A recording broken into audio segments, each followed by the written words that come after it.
Every night, I could hear the muffled sounds coming from the room my cousin Lily shared with her boyfriend Marcus. It only made my own restless cravings feel more intense. Gradually, I found myself drifting into fantasies about what it would feel like to have Marcus touch me. It all came to a head when Lily invited me to join her on a trip back to her hometown for New Year's Eve. At the station, I realized Marcus was coming along to meet her parents. I couldn't help but let my jaw drop slightly. He was about 6'3" and built like a pro athlete, the kind of man who was impossible to ignore. When he saw me, he gave me a slow, head-to-toe look over. He was wearing a pair of gray shorts that left very little to the imagination regarding his physique. He greeted me, but his gaze seemed fixed on my chest. I had developed quite early, and today I was wearing a low-cut V-neck top that showcased a rather deep neckline. I was also in a short skirt. I knew that if I leaned over even slightly, everything would be on display. As he stood behind me, I could feel the heat of his gaze. It hit me then. With his height, he probably had a clear view of everything. I instinctively tugged at my shirt and skirt, my cheeks burning. He casually looked away and mentioned he was going to grab some snacks for the trip. Watching him walk away, I couldn't resist teasing Lily. "I've heard personal trainers or something else. Is it true?" Lily gave me a mysterious flush smile. "Oh, it's true. He definitely knows how to keep me satisfied. He's incredibly well endowed." I caught my breath.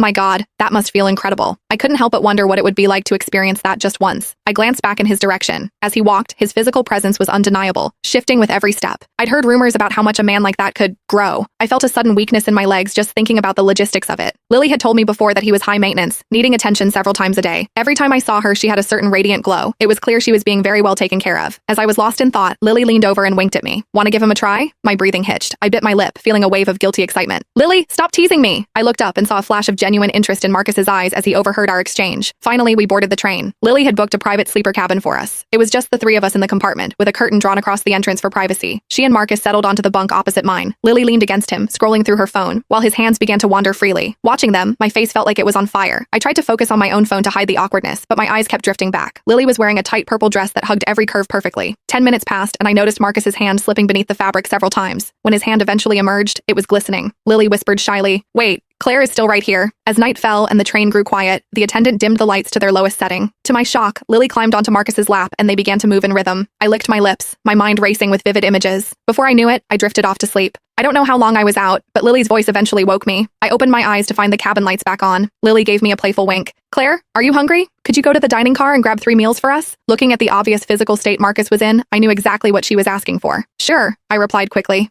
As I stepped out, I heard Lily's soft whispers behind me. To give them plenty of time, I deliberately stayed in the dining car and finished my own meal before heading back. But when I pulled back the curtain, I saw they were still in the middle of it. They were so lost in the moment they didn't even notice I was there. I quietly stepped back, but I couldn't help but peek through the gap. I was stunned by the scene, the sheer intensity and the positions they were capable of. I leaned against the corridor wall, my body feeling heavy and weak as I listened to the rhythmic sounds of their passion. About 15 minutes later, the sounds finally subsided. I walked back in, but as I did, my foot slipped. The meal containers I was carrying tumbled onto my bunk. A pair of strong, steady arms caught me. I looked up, and right before my eyes